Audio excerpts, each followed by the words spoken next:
UP में भले ही उपचुनाव की तारीखों का ऐलान ना हो, लेकिन सियासी माहौल खूब बना हुआ है। चुनाव जीतने के लिए सरकार और संगठन का तालमेल तो आपने सुना होगा, लेकिन समाजवादी पार्टी का आरोप है कि बीजेपी चुनाव में प्रशासन का इस्तेमाल कर रही है। इन आरोपों को धार मिली है मुस्लिम अधिकारियों के तबादलों से। देखिए,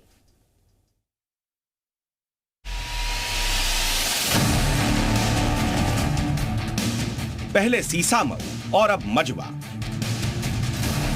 क्या यूपी उपचुनाव में प्रशासन की भूमिका संदिग्ध है? खबर है कि यूपी की जिन 10 सीटों पर उपचुनाव होने वाले हैं, वहां फील्ड ड्यूटी से मुस्लिम अधिकारी हटाए जा रहे हैं। जी हां, जो ध्रुवीकरण अब तक सियासत में सिमटा रहता था, उसके प्रशासनिक मायने भी निकाले जा रहे हैं। समाजवादी पार्टी ने निर्वाचन आयोग को शिकायत पत्र लिखा है, जिसमें दावा किया गया है कि मझवा विधानसभा सीट में उपचुनाव से पहले 11 मुस्लिम बीएलओ का तबादला कर दिया गया है। उनकी जगह हिंदू अधिकारियों की तैनाती की गई है। सभी मुस्लिम बीएलओ के नाम और उनकी जगह नए अधिकारियों की विस्तृत जानकारी पत्र में चस्पा है। हर आदमी बन सकता है बीएलओ, हर आदमी बन सकता है, जो जात किसी जात का हो। ये कोई तरीका तो नहीं।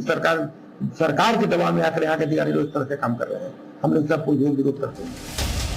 इससे पहले सीसामऊ विधानसभा में भी बीएलओ के तबादले को लेकर समाजवादी पार्टी सरकार पर ऐसे ही आरोप लगा चुकी है। सरकार ने निर्वाचन आयोग को जवाब में बताया कि ट्रांसफर जातिगत नहीं, बल्कि अधिकारी की लापरवाही की वजह से हुई।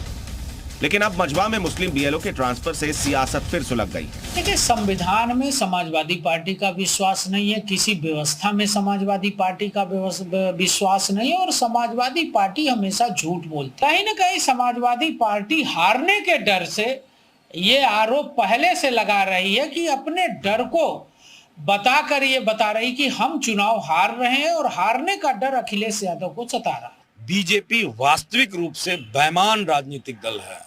उसको सिर्फ और सिर्फ छल बल से राजनीति में चुनाव जीतना आता है।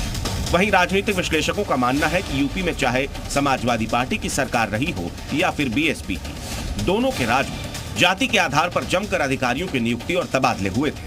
अखिलेश यादव की सरकार पर तो भर्तियों में यादवों को तरजीह देने के आरोप भी लगे, और आंकड़े भी इन आरोपों की गवाही देते हैं। एक स्टिंग ऑपरेशन में सामने आया था कि अखिलेश राज में यूपीपीएससी की परीक्षा में पिछड़े वर्ग से 86 उम्मीदवार चुने गए थे, जिनमें 50 यादव बिरादरी के थे। पुलिस भर्ती समेत कई अन्य सरकारी नौकरियों में यादव समुदाय के सफल उम्मीदवारों की तादाद ज्यादा होने के भी आरोप लगे।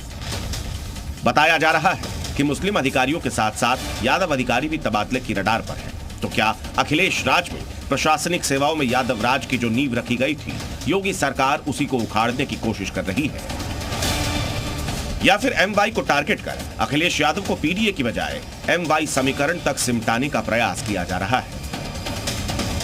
राजेश मिश्रा, मिर्जापुर, जी मीडिया।